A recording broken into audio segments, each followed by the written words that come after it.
Hi friends, welcome to மில்மெலா world. இன்றைக்கி மில்கிக்கு மார்னிங் பிரேக்ஃபாஸ்ட்டு லஞ்ச் என்ன பேக் பண்ணேன்னு பார்க்கலாம் வாங்க. இன்றைக்கி பிரேக்ஃபாஸ்ட்டுக்கு வந்து இடியாப்பம் தான் பண்ணியிருக்கேன்.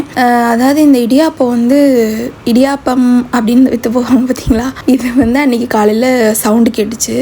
மார்னிங் பிரேக்ஃபாஸ்ட் என்ன பண்ணேன்னு ஒரு ஐடியாவே இல்லாமல் இருந்தப்போ சரி இடியாப்பம் பண்ணிட்டா என்ன அப்படின்னு சொல்லிட்டு தான் கடைன்னு இடியாப்பம் பண்ணியாச்சு.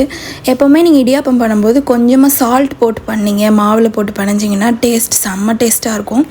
இடியாப்பம் பண்ணி அது மேலே வந்து தேங்காய் பூ தூவி ஒரு 3 டேபிள் ஸ்பூன் ஜீனி போட்டு நல்லா நூடுல்ஸ் மாதிரி எடுத்து சாப்பிட்டிங்கன்னா செம்ம டேஸ்ட்டாக இருக்கும். கண்டிப்பாக ட்ரை பண்ணி பாருங்கள்.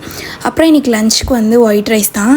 இன்றைக்கி வந்து கிளறி வைக்கல. ரீசன் என்ன அப்படின்னா பச்சைப்பயிறு குழம்பு. இன்றைக்கி மேக்ஸிமம் எப்போவுமே பயிர் குழம்பு பருப்பு ஐட்டம் இதெல்லாம் வைக்கும்போது நீங்கள் ஆஃபீஸ் கொடுத்து விட்டாலும் சரி, ஸ்கூலுக்கு கொடுத்து விட்டாலும் சரி, ரொம்ப கிளறி வச்சிட்டிங்க அப்படின்னா ரொம்ப டைட்டாகிடும். சாப்பாடு எடுத்து சாப்பிட கொஞ்சம் கஷ்டமாக இருக்கும். அதனால் எப்போவுமே நீங்கள் தனித்தனியாக வச்சு விட்றது பெட்டராக இருக்கும். இதோட ரெசிபி வந்து நம்ம சேனலில் ஆல்ரெடி போஸ்ட் பண்ணியிருக்கேன். செம்ம டேஸ்ட்டாக இருக்கும், மிஸ் பண்ணிடாதீங்க. கண்டிப்பாக ட்ரை பண்ணி பாருங்கள். அப்புறம் இன்றைக்கி சைட் டிஷ் வந்து பேட்டப்பில் தான். ட்ரிங்க்குக்கு வந்து இன்றைக்கி மில்கிக்கு லெமன் ஜூஸ் வச்சு விட்ருக்கு. இதுதான் நம்ம வீட்டில் இன்றைக்கி லஞ்ச். உங்கள் வீட்டில் என்னன்றதை கமெண்ட் பண்ணுங்கள். நம்ம சேனல் பிடிச்சிருந்தால் சப்ஸ்கிரைப் பண்ணி லைக் பண்ணிக்கோங்க. ஓகே, தேங்க்யூ, பாய்.